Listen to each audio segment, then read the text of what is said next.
സ്നേഹസ്പർശം കൊണ്ടോട്ടി കൂട്ടാലിങ്ങലിൻ്റെ കീഴിൽ നമ്മൾ നടത്തുന്ന കല്യാണങ്ങൾക്കുള്ള അരി കൊടുക്കുന്നത് 150ാമത്തെ അരിയാണ് ഇപ്പം ഇന്ന് വെള്ളാമ്പുറത്ത് കൊടുക്കുന്നത്.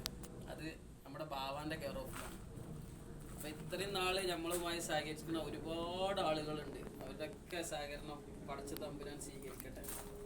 അപ്പം എന്താണെന്ന് വെച്ചാൽ ബാവാനെ പറ്റി പറയാനാണെങ്കിൽ ബാവ തൻ്റെ പരിമിതികൾക്കപ്പുറത്താണ് ബാവാൻ്റെ ഓരോ പ്രവർത്തനം ഞാൻ മനസ്സിലാക്കിയത്. ഇവിടെ നിന്നുകൊണ്ട് വീട്ടിൽ നിന്ന് ബാവ എപ്പോഴെങ്കിലൊക്കെ പുറത്തിറങ്ങലാണ്. പക്ഷെ ബാവാൻ്റെ നാട്ടിൽ ഇങ്ങനെ ഒരു അർഹതപ്പെട്ടൊരു കേസ് വന്നപ്പോൾ നമ്മൾ അറിയിക്കുകയും ആ അരി നമ്മളവിടെ എത്തിച്ചു കൊടുക്കുകയും ചെയ്തിട്ടുണ്ട്. അപ്പോൾ ഈ അരി നമുക്ക് തന്നത് നമ്മുടെ ഒരു സഹോദരിയാണ്. ആ സഹോദരിക്ക് ചെറിയൊരു അസുഖത്തെ തുടർന്ന് അവർ നേർച്ചയാക്കിയതാണ് ഒരു യത്തീമായ കുട്ടിയുടെ കല്യാണത്തിന് അരി കൊടുക്കുക എന്നുള്ളത്. അപ്പം ഈ അരി നമ്മളിവിടെ വെള്ളാമ്പുറത്ത് ബാവാൻ്റെ വീട്ടിൽ എത്തിച്ചിട്ടുണ്ട്. ബാവാൻ്റെ തൊട്ടടുത്ത വീട്ടിലാണ് കല്യാണം നടക്കുന്നത്. അല്ലേ ബാവ? ഇതെന്താ പറയാനുള്ളത്? എന്താ പറയാല്ലേ, ഞാൻ വിളിച്ചു. അപ്പൊ നമുക്ക് കൊടുക്കാന്ന് പറഞ്ഞു.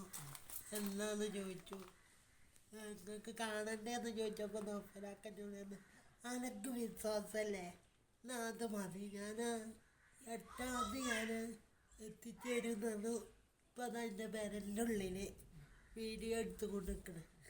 അപ്പം ഇതുമായി സഹായിച്ച എല്ലാവർക്കും പഠിച്ച തമ്പുരാൻ അനുഗ്രഹം ഉണ്ടാകട്ടെ. പ്രത്യേകിച്ച് ആ സഹോദരിയുടെ അസുഖം പഠിച്ച എത്രയും പെട്ടെന്ന് സുഖപ്പെടുത്തി കൊടുക്കട്ടെ.